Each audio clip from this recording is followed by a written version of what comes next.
পয়গম্বর মুসা নবী আল্লাহর কাছে কথা বলার জন্য যাচ্ছে, এমনি একজন ধনী লোকের সাথে সাক্ষাৎ। ধনী কয়, মুসা রে, ও মুসা, আমার এত ধন হিসাব রাখতে পারি না, আল্লাহরে জিগাইবানি কি করলে আমার ধন কমবে? মুসা নবী কয়, ঠিক আছে জিগাইব। একজন বৃদ্ধার সাথে একজন মহিলার সাথে দেখা। মহিলা কয়, মুসা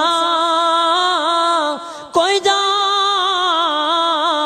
কই যাও রে মুসা? মুসা নবী কয়, তোর পাহাড়ে যাব, আল্লাহর সাথে কথা বল। মুসা রে, আল্লাহরে জিগাইবানি, আমি গরিব মানুষ, আমি ভালো কিছু কিনতে পারি না, ছেলে মেয়েকে ভালো কিছু খাওয়াইতে পারি না, ভাঙ্গা ঘর, এত গরিব, ভালো করে ঘর বানাইতে পারি না, আল্লাহরে জিগাইবানি কি করলে আমার উন্নতি হবে, ধনী হব, টাকা পয়সা হবে, আল্লাহরে জিগাইবানি। আল্লাহ মুসা নবী কয়, ঠিক আছে, আল্লাহরে জিগাইব, তুমি কেমনে ধনী হইবা? আল্লাহ নবী মুসা নবী তিন রাস্তার মোড়ে যা দেখে একটা লোক বসে আছে, তার দুই হাত নাই, দুই পা নাই, দুই হাত নাই, দুই পা নাই। ওই লোক ডাক দিয়া কয়, মুসা রে, জীবনে কোনোদিন নিজে হাঁটতে পারি নাই, নিজ হাতে খেতে পারি নাই, কেউ খাওয়াইলে খাই, নতুবা উপবাস থাকি, বৃষ্টি আসলে ভিজি, সেখানে আমি আবার শুকাই।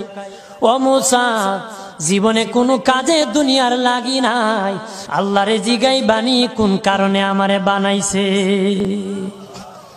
আল্লাহ কয়, জিগাই মনে। মুসা নবী কয়, আল্লাহরে তোর পাহাড়ে মুসা নবী, মুসা ছিল কালিমুল্লাহ, কথা বলার প্রেম ছিল, কথা বলতো, কথা বলার প্রেম ছিল। কথা বলতে বলতে শেষ দিকে আল্লাহ গো, আসার সময় তিনটা লোক আমার কাছে প্রশ্ন করেছে। একজন লোক হলো ধনী, কিভাবে তার ধন কমবে গো?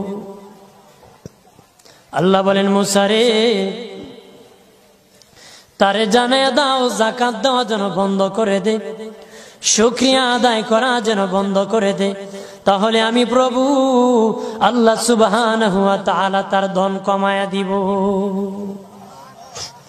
যদি শুকরিয়া আদায় বন্ধ করে, তাহলে ধন আমি কমাই দেব।